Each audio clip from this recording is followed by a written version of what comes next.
High বন্ধুরা, তোমরা সবাই কেমন আছো? আশা করি তোমরা সবাই খুব ভালো আছো। আমরাও খুব ভালো আছি। বন্ধুরা, চলে এসেছি আজকে নতুন একটা রেসিপি নিয়ে। আজকে আমি বানাবো ঝুড়ি ভাজা রেসিপি। কিভাবে বানাচ্ছি তোমরা সঙ্গে থেকো, তোমরা দেখো। আর হ্যাঁ বন্ধুরা, যদি ভিডিও ভালো লাগে তাহলে শিল্পী কিচেন চ্যানেলটাকে তোমরা সাবস্ক্রাইব করে দিও বন্ধুরা। ঠিক আছে, তাহলে দেরি না করে চলো শুরু করে দিই। এই যে দেখো বন্ধুরা, ঝুড়ি ভাজা বানানোর জন্য আমি বেসন নিয়ে নিয়েছি। এবারে কি কি উপকরণ দিচ্ছি তোমরা দেখো। স্বাদ মতো নুন, অল্প একটু হলুদ, অল্প ঝাল লঙ্কার গুঁড়ো। এবারে সব মিশ্রণগুলো আমার দেওয়া হয়ে গেছে। এবারে আমি ভালো করে মাখবো।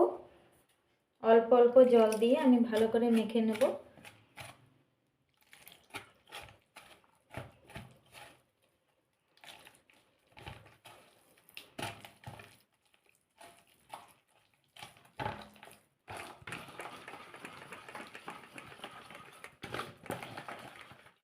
এই দেখো বন্ধুরা, আমার ব্যাটারটা তৈরি হয়ে গেছে। না পাতলা না অনেক ঘন, মানে মিডিয়ামে রাখতে হবে। এই রকম দেখো।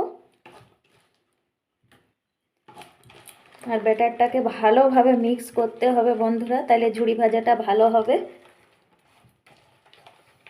এই যে দেখো বন্ধুরা, আমি গ্যাসটাকে আগে অন করে দিয়েছিলাম, কড়াইটা বসিয়ে দিয়েছি, সাদা তেল দিয়ে দিয়েছি, রিফাইন তেল। কড়াইটা আমার গরম হয়ে গেছে। এবারে কি করি তোমরা দেখো।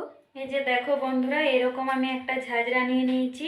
তোমরা যে কোনো মেলাতে এরকম ঝাঁঝরা পেয়ে যাবে। তোমরা বলবে যে ঝুড়ি ভাজা ঝাঁঝরা, তাহলে এরকম ঝাঁঝরা পেয়ে যাবে। আমি ঝুড়ি ভাজার জন্য এই ঝাঁঝরাটা নিয়ে নিয়েছি। আর এই যে পিছন দিকে আকসিগুলো আছে, এগুলো আমি কড়াইয়ের মধ্যে এরকম করে বসিয়ে দেব। এই যে এরকম করে বসিয়ে দিলাম।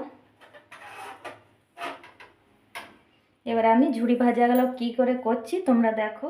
এই যে দেখো বন্ধুরা, এরকম ব্যাটারটা করতে হবে।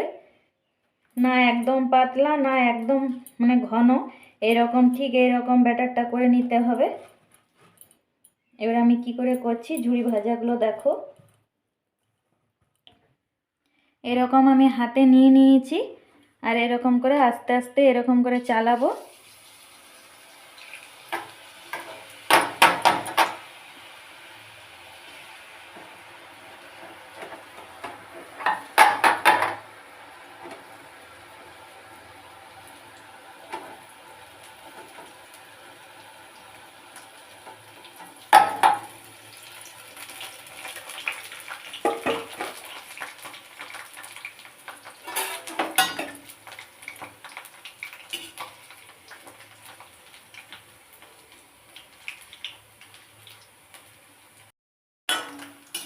এই যে দেখো বন্ধুরা, কি সুন্দর আমার ঝুড়ি ভাজাগুলো হচ্ছে।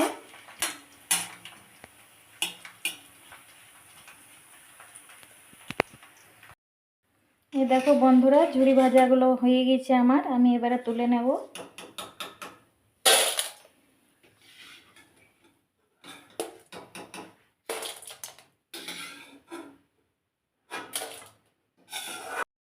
সেম একইভাবে বন্ধুরা এরকম করে আমি ভেজে নেব।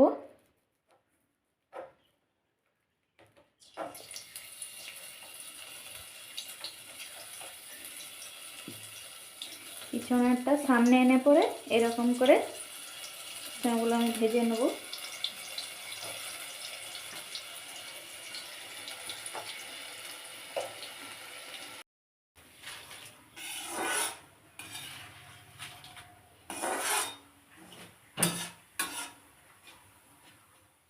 এগুলো আমার ভাজা হয়ে গেছে বন্ধুরা, এবার আমি তুলে নেব।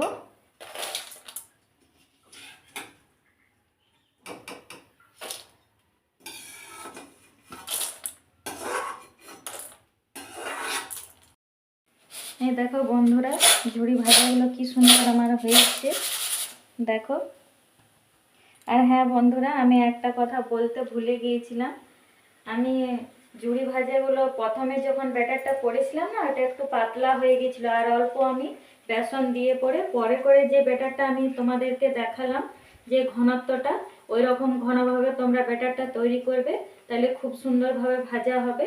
প্রথমেরটা একটু পাতলা হয়ে গিয়েছিলো আমার, আর একটু মতো, আর অল্প মতো বেসন দিয়ে দিলে ওই যে ঘনত্বটা আমি দেখালাম সেরকম ঘনভাবে তোমরা ব্যাটারটা তৈরি করে নেবে, তাহলে খুব সুন্দর ঝুড়ি ভাজা হবে। এই যে দেখো বন্ধুরা, ঝুড়ি ভাজাগুলো আমার কি সুন্দর হয়েছে, তোমাদেরকে একটু ভেঙে দেখাচ্ছি আমি। দেখো কি সুন্দর মুচমুচে হয়েছে বন্ধুরা। তাহলে বন্ধুরা, ঝুড়ি ভাজার রেসিপিটা যদি ভালো লাগে তোমরা শিল্পী কিচেন চ্যানেলটাকে লাইক শেয়ার সাবস্ক্রাইব করে দিও বন্ধুরা। আমাদের পাশে থেকো তোমরা। আরও নতুন নতুন ভিডিও নিয়ে আমি আবার হাজির হয়ে যাব। তাহলে আজ এই পর্যন্তই। ঠিক আছে বন্ধুরা, টাটা।